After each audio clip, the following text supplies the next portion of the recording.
दोस्तों, अक्सर हमारे मन में ये सवाल उठता है कि महारथी कर्ण और एकलव्य में सबसे ज्यादा कौन शक्तिशाली और महान था। क्या एकलव्य के पास सबसे अधिक शक्तिशाली दिव्यास्त्र थे? दोस्तों, सर्वप्रथम ये बताना आवश्यक है कि प्राचीन भारत में ऐसे शूरवीर और महान धनुर्धरों ने जन्म लिया था।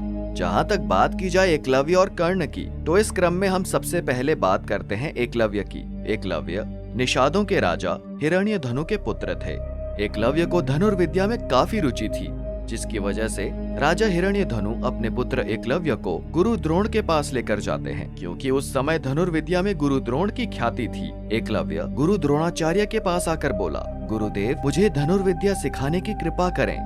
तब गुरु द्रोणाचार्य के समक्ष धर्म संकट उत्पन्न हुआ, क्योंकि उन्होंने भीष्म पितामह को वचन दे दिया था कि वे केवल कौरव कुल के राजकुमारों को ही शिक्षा देंगे।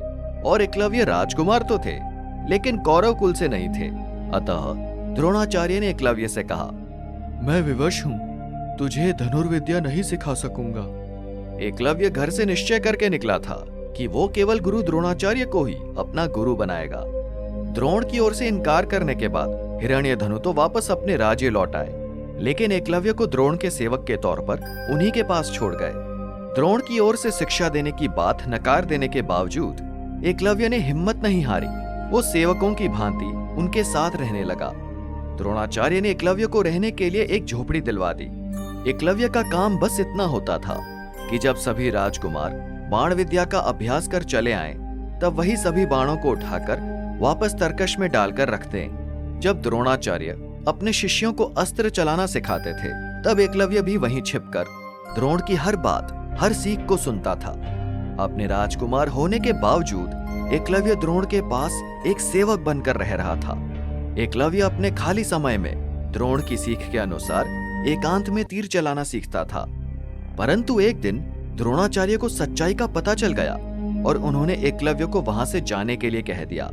जिसके पश्चात एकलव्य जंगल में ही द्रोणाचार्य की मूर्ति बनाकर उसी से प्रेरणा लेकर धनुर्विद्या में बहुत आगे बढ़ गया।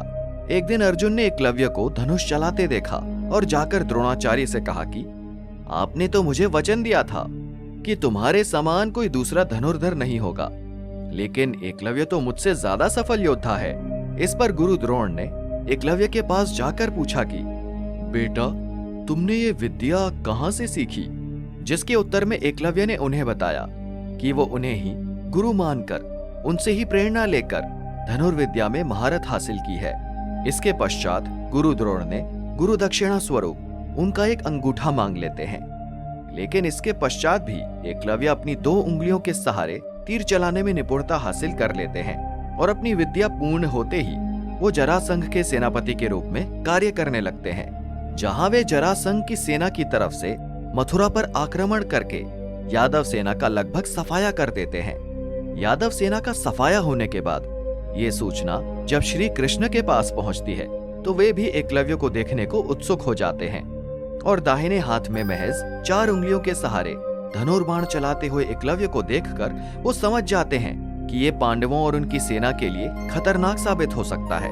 तब श्री कृष्ण का एकलव्य से युद्ध होता है और अंततः श्री कृष्ण को अपने सुदर्शन चक्र का प्रयोग करना पड़ता है और इसके प्रयोग से ही एकलव्य का सर धड़ से अलग कर देते हैं और एकलव्य मृत्यु को प्राप्त हो जाता है।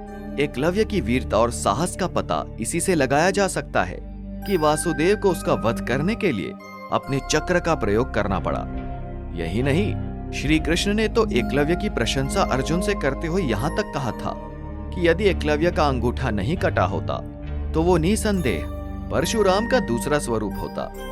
अब बात करते हैं दानवीर कर्ण की। कर्ण भगवान सूर्य देव और माता कुंती के पुत्र थे और उनके गुरु स्वयं भगवान परशुराम थे। कर्ण अपने गुरु का बहुत आदर और सम्मान करते थे। उनकी निष्ठा को देखते हुए भगवान परशुराम ने उन्हें बहुत सारे दिव्यास्त्र का ज्ञान दिया था, जिसमें भगवान शंकर और ब्रह्मा जी के भी दिव्यास्त्र शामिल थे। यहाँ तक कि परशुराम जी ने उन्हें स्वयं निर्मित भार्गवास्त्र भी प्रदान किया था।